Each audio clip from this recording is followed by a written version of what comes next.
All right, guys, we're tired. We're soaking wet. Our feet are probably look like prunes right now. It has been a crazy investigation. One that we didn't even think was going to happen. We were able to get some stuff in the time that we were allotted. The biggest thing that I want to come away from this investigation to educate everybody on is the importance of being respectful to the Native American community. They've been through a lot, guys. And this land that we were just on today is their land. It's sacred territory. And I take that seriously. I think all of us here, when we do investigations, I know there's a lot of people out there that you've watched that, whatever the reasons are that they do what they do, we do things a little differently here. Our intentions are always positive. It's always good. It always comes from a true, genuine place. We want to be respectful to everything and anyone that we come in contact with. And we believe we did that today. I can't even begin to explain to you how emotionally I am about what happened with that Great Spirit situation today.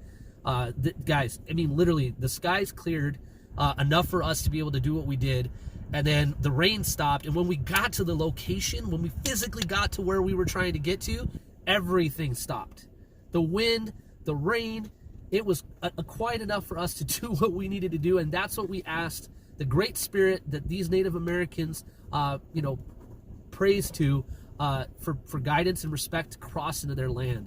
So I don't want to ramble too much about it, but at the end of the day, it is so important that I share that with you guys. It's important that these guys see that, and anybody that does ghost hunting, if you're getting into this, remember this, okay?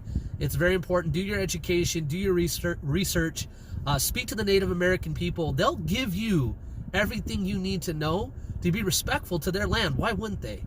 So just honor it, be respectful of it, and you guys will be fine. In addition to that, we also had an opportunity to make contact with what we came here for today, and that was to talk to Dana, to Michael, to Stuart, and to Roger. These are the 4 teens that were slain in a horrendous murder that just, it hurts me to know that those lives were taken at such a young age. And we literally heard the gunshots and those last moments, and then everything stopped. I mean, wrap your mind around that, everybody. What you just saw happened, and I can't recreate that. And Logan, in his own personal experience, losing his cat today, not even wanting to coming out here, getting the message, literally his name written on a rock, then standing next to a piece of graffiti that said meow with a cat on it, next to something that he jokes about as fun, which is circles, just because of the negative connotation of it. It's just meant as a joke. We're not joking about what they are, just he uses that as a joke, and then sees that as well. That's even further confirmation. It's crazy. And then meeting the 2 people that we saw today as well, that were also here seeking their own personal journey and experiences. So something crazy. Anything you guys want to put into it? Those gunshots were as clear as day, because we've all heard like the interference from the SB7 spirit box. We've heard, and those were 3 distinct pop, pop, pop, and then everything went quiet. Yep. Right.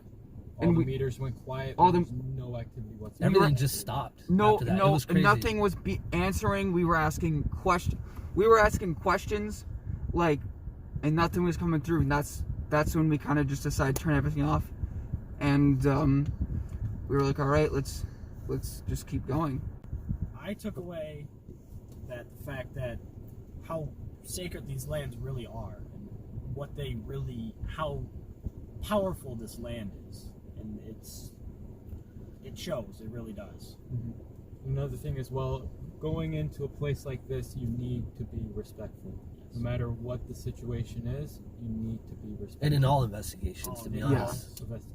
It doesn't matter who even or if it's what. not an investigation. With the people doing graffiti out here, it's not right. Mm-hmm. Yeah, that was a bad one for me. And be very courteous to people of this land. So. All right, guys. Well, the next investigation is coming soon.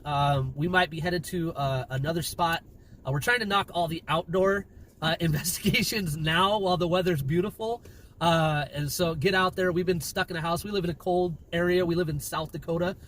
So we only get this much time to get out and about and have some fun in the beautiful weather. So we're making the best of it, taking you guys to these beautiful locations, showing you our beautiful state. I hope you guys are enjoying that, and bringing you along on our journeys as well. But We'll be headed to another location. I think we might go to it's called East Sioux Falls.